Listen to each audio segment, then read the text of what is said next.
Hey everybody, welcome to Potato Reads Reddit. I'm Potato, and today we have an entitled mother who tries to get others towed, but winds up getting herself towed and fined. Alright, don't forget to hit that like and subscribe, and that notification bell too if you feel like it. It really does help out the channel.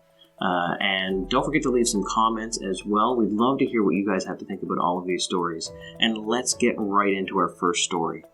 Our first story is from Craigle Tom. When Evil Mamabear was towed. This happened when I was 13 or 14. I don't remember specifically my age on this one since it stretched out over a good number of months. But I do remember it was one of the dumbest things EMB, entitled Mamabear, tried as a power play with neighbors. As many of you know, my mother, EMB, loved nothing more than to lord herself over others, and then acted like you were the bad person for not doing as she says. When I was a teenager, EMB started a small feud with some next-door neighbors, the same neighbors who enthusiastically let me put gnomes in their trees. Now you'll know why. This all started when the neighbor had guests for a party and several cars filled the street. Some weren't properly parked, so EMB secretly called a tow service. If I recall, one car was parked next to a fire hydrant and a couple others were too far from the curb or something. The two trucks came in and started hooking up cars. Somebody in the party saw this and flipped out, and one person nearly got in a fight with one of the tow drivers. In the end, the trucks let their cars go for free and made them move their vehicles somewhere else. The neighbor's party was ruined and they packed it up. They knew it was EMB who called them because she was dumb enough to gloat about it, then said if she saw any illegally parked cars on the street, she'd have them towed no matter what time of day or night it was. From then on, it was a war. They exchanged a few petty things back and forth. EMB still tried to quote old HOA stuff regarding parking, even though the HOA was a decade dead. The neighbors responded playing the most obnoxious music they had really loudly, which made EMB go nuts while she was trying to watch TV. EMB countered by throwing spoiled leftover food out of the fridge to their dog, and the dog got sick for a few days. The neighbors responded by spraying EMB full blast with a super soaker right in the face when she was caught trying to feed the dog more bad food. That knocked her off the fence and she fell right on her ass in the grass. EMB threatened to call police. They countered by threatening a lawsuit for making their dog sick. EMB wanted to slash the tires on the neighbor's car and was actually looking for a knife she could use to do it. I knew this wasn't going to end well and got my dad on the phone. He told her that if she did slash any tires, she'd be paying for the new tires on the neighbor's car and any other vandalism she does. EMB fumed and called my dad unsupportive of her feelings before plopping herself down on the couch to brood. She hated losing at anything, no matter how petty it was, unless the thing she was losing at was something she just didn't care about. The war with the neighbors seemed to end apart from some insults traded back and forth here and there, until one day EMB slipped up. She parked in one of those spots in a parking lot that's not actually a spot, but rather a no parking zone right next to the handicap space with the diagonal yellow lines. Well, a friend of our neighbor's worked at the store back then. He recognized EMB when she pulled in because he visited often, and yes, his car was one of the ones that was nearly carted off by a tow truck on the party day. He should have told her not to park there. Instead, he just waited for her to enter the store. Then he radioed his manager. They had a virtually zero tolerance policy regarding that space because people kept trying to park there. Anything from subcompacts to big trucks would get parked there by idiot drivers like once a week, or so I was told. So they kept watch over that spot like a hawk daily.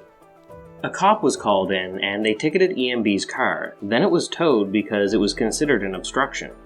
EMB came out just in time with a cart load of groceries to see them hauling her car away. I wasn't there to see this, but the neighbor's friend told me she screamed like a maniac, then, you guessed it, demanded the manager.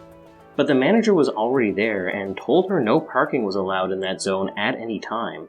EMB threw a huge fit and said it was an unused space and people should be able to use it for quick run-ins.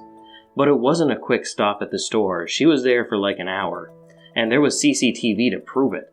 Either way, the manager said it didn't matter. You park there for any amount of time and you'll be ticketed and possibly towed too. EMB had to back down under threat of arrest by the police that were there, and since her car was gone, she had to take a cab home. Later that evening, my dad roasted her like a Cornish game hen for the illegal parking. I heard him call her a hypocrite for thinking she can park however she wants and other people can't. Dad also made sure EMB paid to get her car out of impound entirely on her own. Again, she was a cheapskate, so this irked her to no end. The neighbors were waiting on their front porch when EMB brought her car home. Someone tipped them off that she was heading home. I wonder who did that. They laughed at her that now she was the one getting towed for illegal parking. EMB just about stormed their house, but they had that super soaker at the ready again.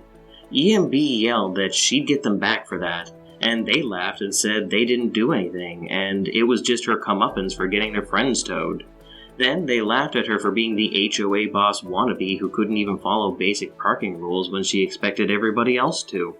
EMB nearly had a meltdown until my sister came outside and asked what was wrong.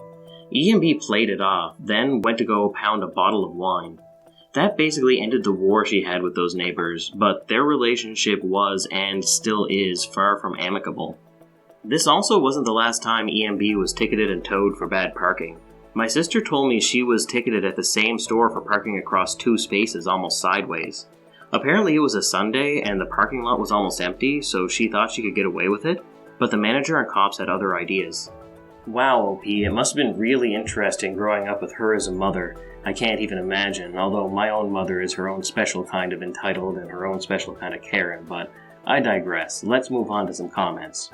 Wireless Thingy says, reading about your mother is like looking at a train wreck in slow motion. Horrifying, but I can't look away. Diabeta McD says, Evil Mamabear, aka the continual human dumpster fire. Alright, that's it for that story and comments. Why don't you tell me what you think about Evil Mamabear down in the comments below, and we'll move on to the next story, which was posted by Lord Small de Mort. Mom got her New Year's Eve party, we got COVID. My partner's ex-wife is a real piece of work. She insists that she is the most knowledgeable medical professional in the world because she is a pharmacist. Needless to say, she is not. She cannot be bothered with curbing any of her extroverted tendencies and has been irresponsible throughout the last 2 years. But New Year's Eve takes the cake. They have joint custody of their children, so it's a matter of cooperating at this point. But she still finds ways to make everything difficult because she's an entitled jerk. She took their 2 kids to a New Year's Eve party where none of them were wearing masks because everybody was supposed to be vaccinated. And go figure that there were people who were positive for COVID in attendance. She kept this a secret as she was not due to drop off the kids back at their father's house for another week or so. If it's not clear, their father is my partner. I'm like a pseudo-stepmother getting into the role of stepmother, so I guess she kept it a secret and didn't get the kids tested until she revealed her status the day before they were due to come home. She complained it was too inconvenient to take them to get tested because the lines were long.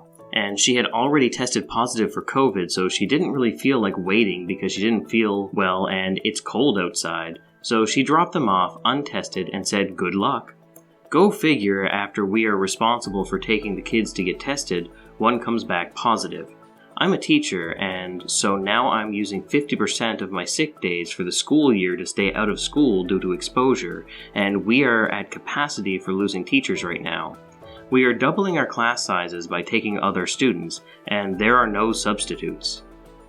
If that wench was not so entitled to go out and party maskless on New Year's Eve with her kids, telling them not to worry about masks either, there's a good chance this could have been avoided. She could have gotten them tested before sending them home because she knew she was sick, but she was too entitled to be bothered with the responsibility of getting her kids tested. So screw us, right? It's not even about being sick at this point, it's about the fact that she's completely disrupted our lives out of the entitlement due to whatever she wants to do because life doesn't have consequences. I may not be the one who married and then divorced her, but I certainly don't want to deal with her BS now that there's co-parenting. I suppose that's the joy of divorce. Entitled doesn't even really begin to describe this woman, but I felt this belonged here. Wow, OP, that is a crazy level of entitlement. I am so sorry you're having to deal with that while also trying to co-parent. Good luck. I'd love to hear what all of you have to say about this story in the comments below, and we're going to move on to some of the post comments. Choco Taco 313 says, I am so sorry. And thank you for being a teacher. It's awful right now for teachers. I really appreciate what you do for our community. OP responds to that saying, "Thank you so much for your kind words. You know I just want to try and keep things together the best I can, and I had 3 more days left with my students for the semester. I'm out until next week, so that means it's over for those kids, and they are definitely heartbroken about it. We have a lot of love and fun in our classroom, so for them to lose that time, it really means a lot to them. I'm very disappointed." From Helly says, "Dang, she got herself tested and didn't bring the kids? I am so mad at her and I don't even know her. Sorry this happened to all of you." OP replies saying, "She's such a piece of work. She lies and stretches the truth, so you don't know if she's being honest half the time. It's going to be a joy co-parenting sort of from a stepmother position over the next however many years, but I'm grateful the kids are almost 13 because that means it's way less time having to work together." SmileyGirl01 says, "My brother did something similar for New Year's. He lives with our parents. He's unvaccinated and went to his girlfriend on vacation for New Year's. His girlfriend ended up getting COVID and didn't say anything about her even potentially being sick until he got home, and it was too late for our mom to make other arrangements for him. Our mom is a hairstylist that has a private salon at home and then cuts hair at an assisted living home once a week. So even if he isn't sick, which he did eventually test positive, she can't have clients over to their house or cut hair for the elderly at all for 2 weeks.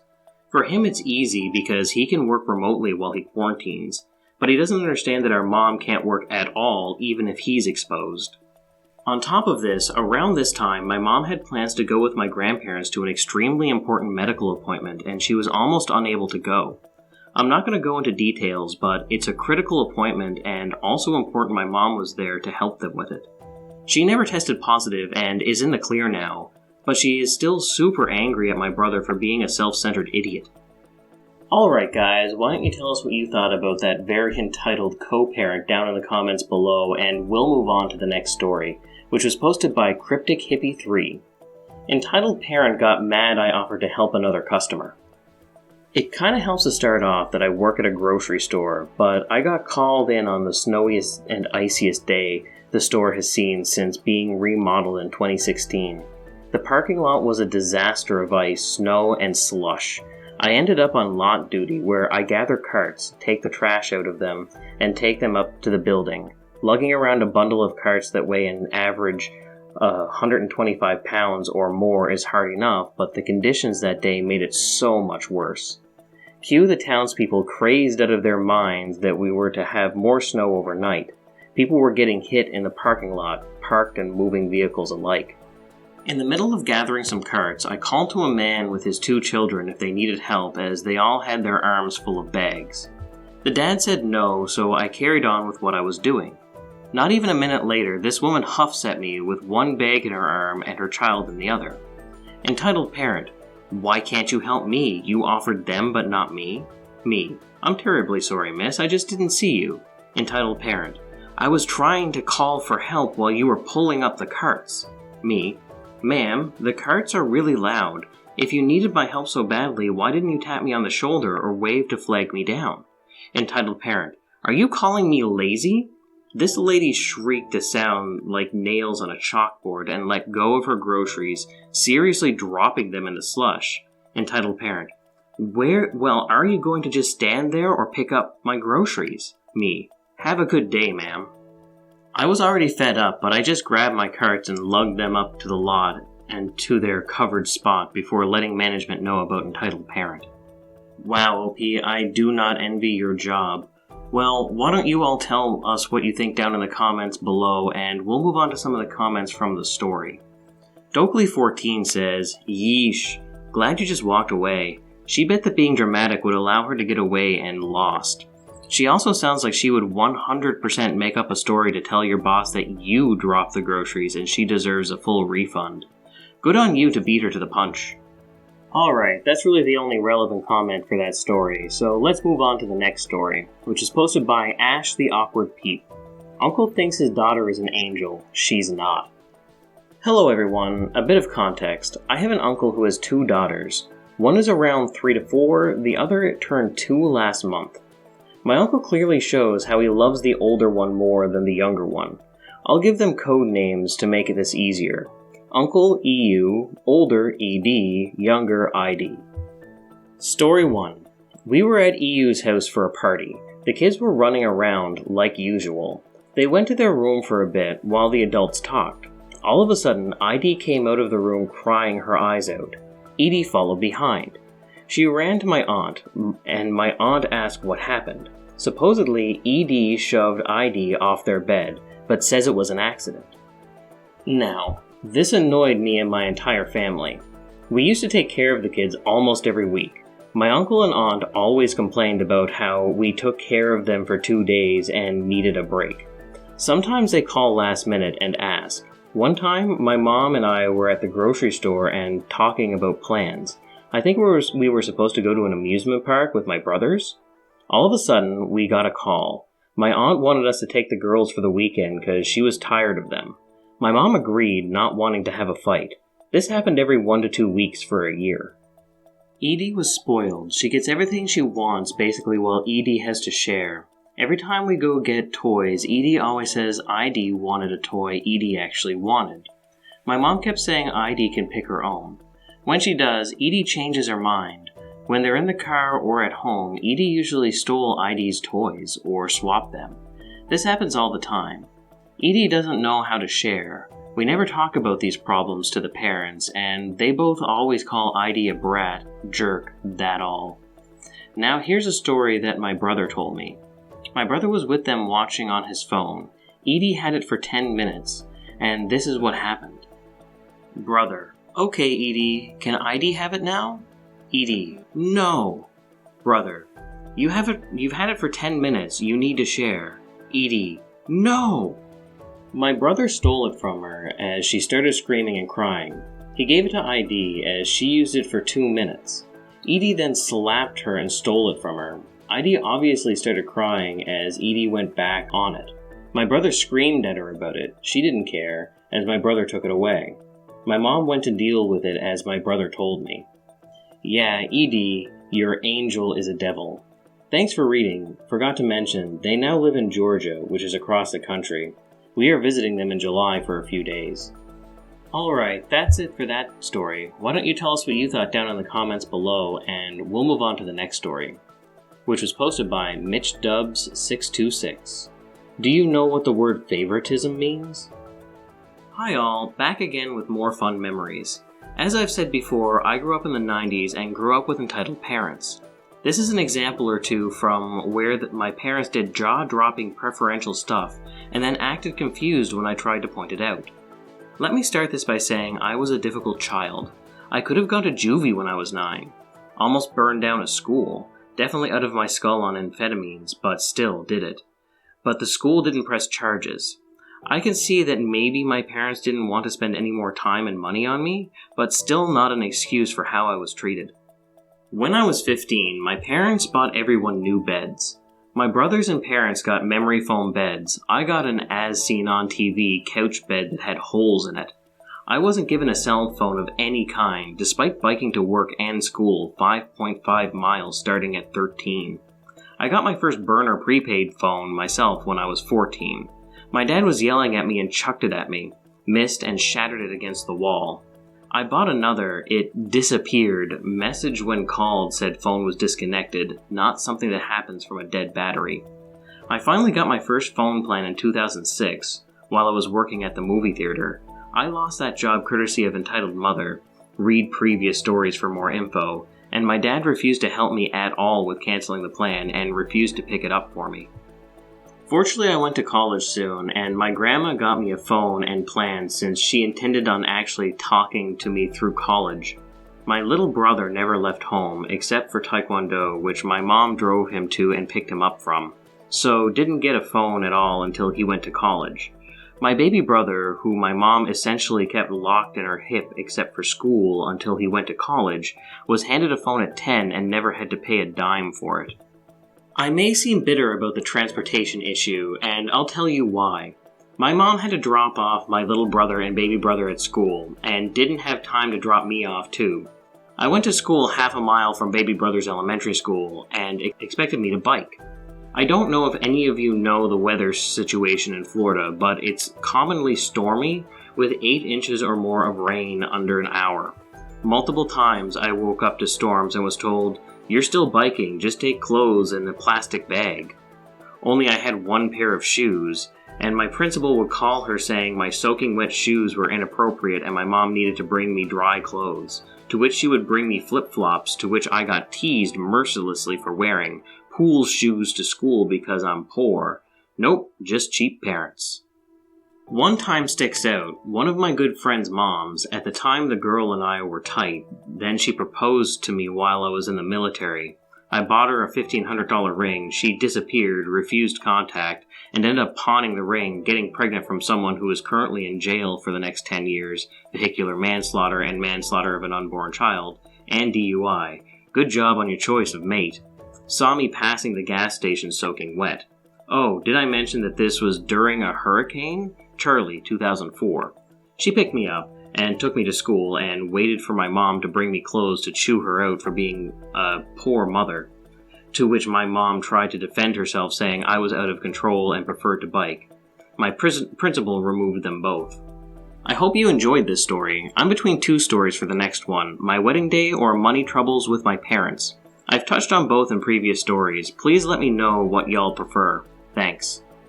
Alright guys, that's all of our stories for the day. Why don't you let me know what you guys thought about all of our stories down in the comments below. Don't forget to like and subscribe and hit that notification bell too if you feel like it. It truly does help out the channel and we appreciate every single subscription that we get. Alright guys, thank you for spending some time with me today and listening to the stories that I've picked out and read. I hope you guys have a great day and I really appreciate you all. Alright, thank you. Bye.